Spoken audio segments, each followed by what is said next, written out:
भावमय सतगुरुवर वंदन, करूं आदर सत्कार नमन। सदा कल्याण मंगलम आप, दिव्य गुरु चैत्य वहरता। करूं पर उपासन चित लाय, रहे साता का जतन उपाय। रहे साता का सतत उपाय। बोधि प्रदाता मुझे विराट गुरुदेव, मुझे वैभव श्री जी महाराज सर को वंदन नमन। उपस्थित सभी भव्य आत्माओं की भव्यता को प्रणाम। समय बच्चिका इस पुस्तक का पाठन हम पिछले कुछ दिनों से कर रहे हैं। कल हमने नमोकार मंत्र के और 6 आवश्यक सामायिक के जो 6 आवश्यक है उनके संकेत सूत्र नमोकार में किस तरह मौजूद है उस पर चर्चा की थी।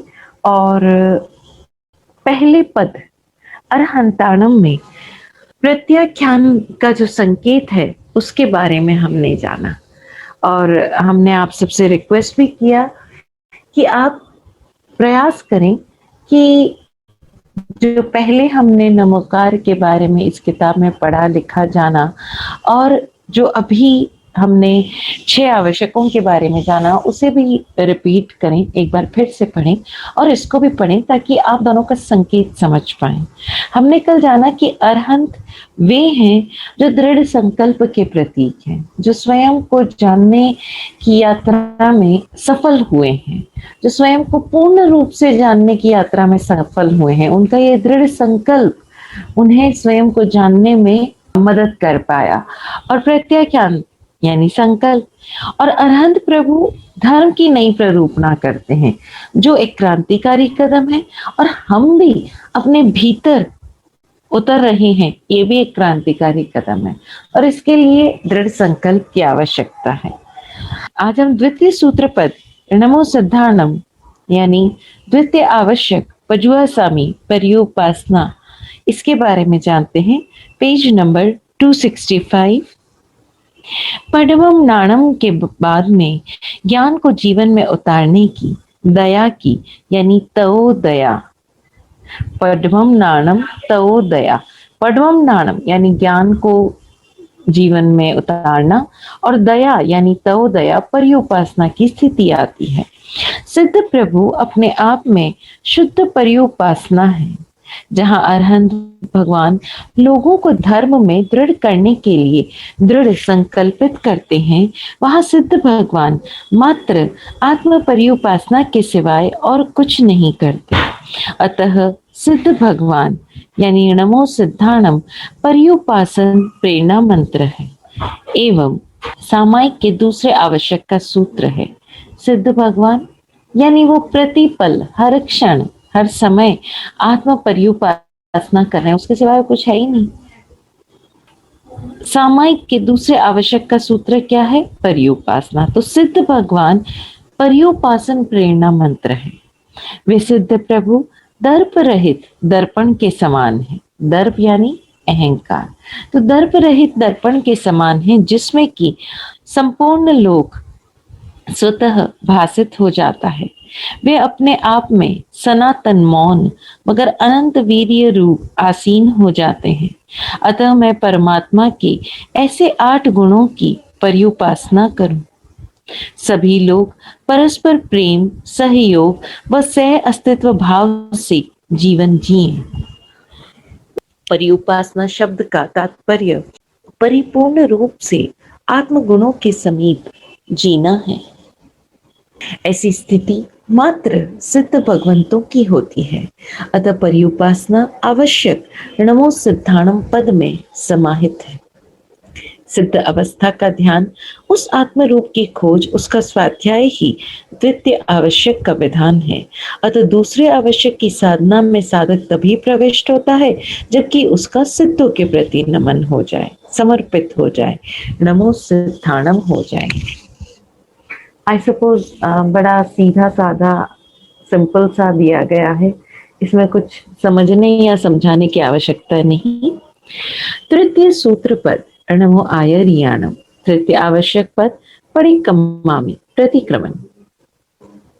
शिवात्मा के गुणों में ज्ञान दर्शन के बाद वीर्य गुण क्रम से आता है। इस वीर्य गुण का प्रतीक आचार्य होते हैं, पोटेंशियल, फिजिकली पोटेंशियल जिसमें है।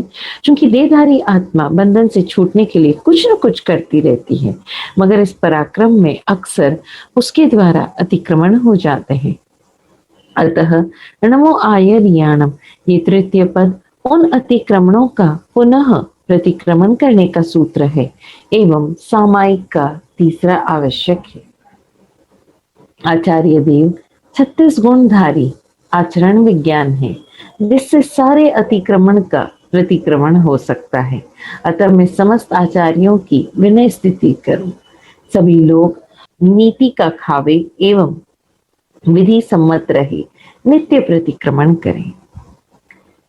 चौथा नमो उवज्जायाणम, यानी निंदा में निरीक्षण, चतुर्थ आवश्यक। आत्मा का चौथा गुण आनंद है, जो सत्य को जानने से उघड़ता है।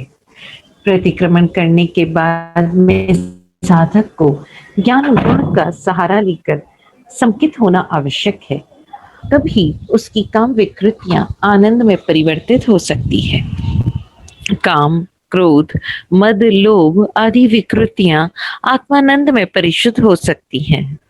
अगर ऐसा न हो तो प्रतिक्रमण में आने वाली पुरानी यादें, जाति स्मरण, ज्ञान आदि साधक में वैर भाव पैदा कर सकते हैं।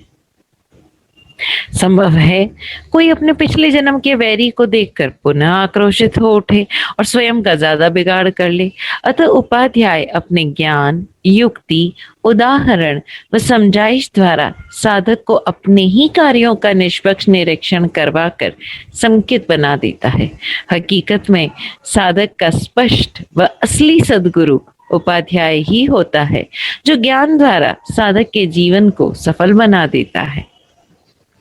नमो उवच्छायाणम, सामायिक का चौथा निरीक्षण आवश्यक का सूत्र है। आत्मा का चौथा गुण क्या है? आनंद। अब जब आप सत्य को जान चुके हो तो आपको बिना कारण ही खुशी रहेगी, बिना कारण ही आप आनंदमय रहेंगे। और जब आप प्रतिक्रमण करने के बाद साधक ज्ञान गुण का सहारा लेकर संकित होता है, अब जब संकित हो रहा है तो जो उसकी विकृतियां थी, काम की विकृतियां थी, अब वो अपने आप ही, क्योंकि सम्यक भाव में आ रहा है ना, वो निष्पक्ष होकर देख पा रहा है, तो वो आनंद में परिवर्तित हो सकती हैं। ये सारी विकृतियां परिशुद्ध हो सकती है। अब जैसे आज कई बार कहते हैं ना, महाराज जी इतना हमारे तो पाप कर्म किए हुए, हम मुक्त कैसे होंगे? हो सकते हैं, नॉट अ बिग डील, ज्यादा मुश्किल नहीं है। लेकिन उसके लिए करना क्या है? सही समझ भीतर डेवलप करनी है। और वो समझ जब डेवलप हो गई तो आपकी ये सारी विकृतियां शुद्ध हो जाएंगी। और प्रतिक्रमण में आने वाली पुरानी यादें और ये सब अगर आपके बीच में भीतर कुछ उठा रहे हैं, तो चूंकि आपको उपाध्याय ने सम्यक ज्ञान दिया है, आप उनके ज्ञान, युक्ति, लॉजिक्स जो भी उन्होंने दिए, एग्जाम्पल्स जो भी दिए, जो समझ दी है, उससे साधक खुद का निष्पक्ष निरीक्षण करने में सफल हो सकता है और सम्यक हो जाता है। देखा जाए तो साधक का स्पष्ट व असली सद्गुरु तो उपाध्याय ही होता है, जो ज्ञान द्वारा साधक के जीवन को सफल बना देता है। नमो उवच्छायाणम, सामायिक का चौथा निरीक्षण आवश्यक सूत्र है। हे ज्ञान गुरु, मुझे वो बुद्धि ज्ञान दे कि मैं अपने सारे दुर्गुणों का निरीक्षण कर सकूं। 12 अंग, 12 उपांग व 25वीं उनकी समझ चरण करण मुझ में आप्त हो। सभी ज्ञानी बने, ज्ञान गुरु की देखरेख में निष्पक्ष आत्मनिरीक्षण करके शुद्ध बने। पंचम सूत्र पद नमो लोए सव्व साहोण, पंचमावश्यक गर्हामि गर्हा। आत्मा के 4 गुणों का आत्म समायोजन व एकात्म एगे आया भाव से संपूर्ण लोक में स्फुटीकरण नमो लोए सब साहुणम है। ये मंत्र किसी आचार, श्रृंगार, पहचान का मोहताज नहीं होता। ये असामायिक का पांचवा आवश्यक ऋजु गर्हा का मूल सूत्र है। गर्हा के बिना अंदर की ग्रंथियां खुल नहीं पाती है। अगर पुरानी ग्रंथियां निर्जरित हो भी जाए तो नई पुनः पुनः बनती रहती है, जिससे जीव संसार में फंसा रहता है, निर्ग्रंथ नहीं बन पाता। जैन धर्म में साधु को आगम शब्दावली में निगंठा अथवा निर्ग्रंथ ही कहते हैं। आपने जब भी सूत्र पाठ सुनते हो आप, अंतगढ़ दशांग या कुछ भी, तब आप क्या पढ़ते हो? समणे निगंटे महावीर, यानी समण निर्ग्रंथ महावीर। महावीर के लिए हर जगह जो शब्द यूज हुआ वो निर्ग्रंथ शब्द हुआ। निर्ग्रंथ यानी जिसके भीतर कोई ग्रंथियां नहीं है, वो सारी ग्रंथियां विसर्जित हो चुकी है। तो हम भी उस साहुणम पद को नमन करते हुए इन आत्मा के चारों गुणों का जो आत्म समायोजन है, एक मंत्र है, एक ये आया, उस भाव से इस संपूर्ण लोक में हम भी इतने इजी हो जाएं कि हमारे भीतर के सारे कॉम्प्लेक्सेस, ग्रंथियां यानी सारे कॉम्प्लेक्सेस, जब सारे कॉम्प्लेक्सेस हमारे भीतर से निकल गए तो क्या हुआ? निर्ग्रंथ हो गए, कॉम्प्लेक्स लेस हो गए।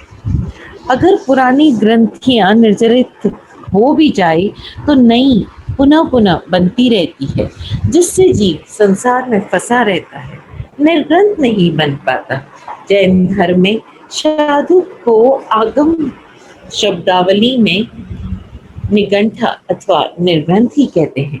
जिस किसी साधु के मन में, पेट में और जीवन में गांठें भरी होती है, वो प्रतिवेशित यानी कि यूनिफॉर्म दिखावटी साधु भले ही हो, असली साधु नहीं होता है। इस मंत्र में असली साधु जो दुनिया के किसी भाग में, किसी वेश में, किसी संप्रदाय में हो, सबको नमस्कार किया गया है। इसका अर्थ है कि संप्रदाय चलाने वाले, नई नई गांठें बनाने वाले जो जैन ही नहीं है, उन्हें गर्हा की सख्त आवश्यकता है, जो सामायिक का पांचवा आवश्यक है।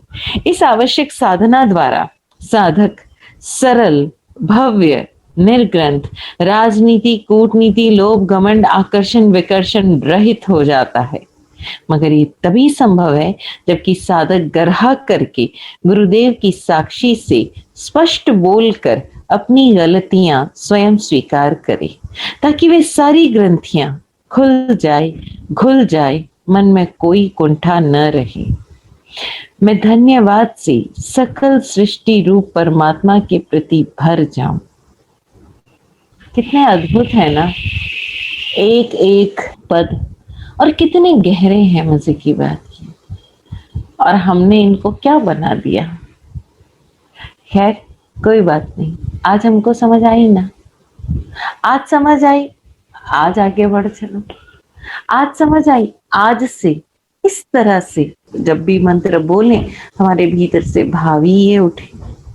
छठा सूत्र पद, चूली का पद, ऐसो पंच नमोकारो सव्व पाव पणासनो मंगलाणम च सव्वे सिंह परमम हवई मंगलम, यानी छठा आवश्यक अपाणम वोसरामी। उपरोक्त पांच आवश्यक सूत्र रूप में पांचों ही प्रेरणा बिंदुओं को नमन रूप है। ये पांच नमन पांच आवश्यक है, क्योंकि परम विनय के भाव के बिना जैन धर्म का मूल मंत्र सोहम कभी सधता ही नहीं। जब ये पांचों ही आवश्यक सध जाए तो साधक का सामायिक में प्रवेश हो जाता है। साधक भावों से ऋजु, ऋजु का अर्थ होता है सरल, ऋजु, मृदु, सरल, लघु, आत्मस्वरूप लगभग शिव रूप हो जाता है। कोई मैल, तांता, तनाव शेष नहीं रह जाते, क्योंकि आपने निरीक्षण करके सब कुछ, अपनी सारी ग्रंथियों का विसर्जन कर दिया, तो अब आप बिल्कुल सरल हो गए हो। किंतु रक्त बीज राक्षस की तरह ये सब विभाव पुनः न पनपे, फिर से हमारे भीतर पैदा ना हो, इसलिए सारे पापों का, इन सारे विभावों का वोसरण करना आवश्यक हो जाता है। पणासणो आवश्यक हो जाता है। शब्द क्या है? सव पाव पणासणो, सभी पापों का नाश। विभाव आत्मा को बुलाना आवश्यक हो जाता है। अतः ये चूली का मंत्र यहाँ पर छठा आवश्यक बनकर साधक को प्रेरणा प्रदान करता है, ताकि साधक के सूक्ष्म बचे हुए दागों का कायोत्सर्ग तप आदि द्वारा मिच्छामी दुक्कड़म हो जावे। इस प्रकार ये 5 नमोकार, ऐसो पंच नमोकारो मेरे सारे पापों का विसर्जन करे, सब पाव पनासनो सबका मंगल करे, मंगलाणम च सव्वे सिंह परमम हवई मंगलम। जो कुछ भी अमंगल बच गया हो तो उस विभाव आत्मा को मैं विस्मृत करता हूँ। अप्पाणम वो सिरामी, अप्पाणम वो सिरामी, अप्पाणम वो सिरामी। सद्भुत ज्ञान के लिए पूज्य विराट गुरुदेव, पूज्य वैभव श्री जी महाराज का आभार आभार आभार। ये हमने जाना 6 आवश्यकों का नमोकार के पदों में किस तरह इनके संकेत सूत्र छुपे हुए हैं उसके बारे में जाना।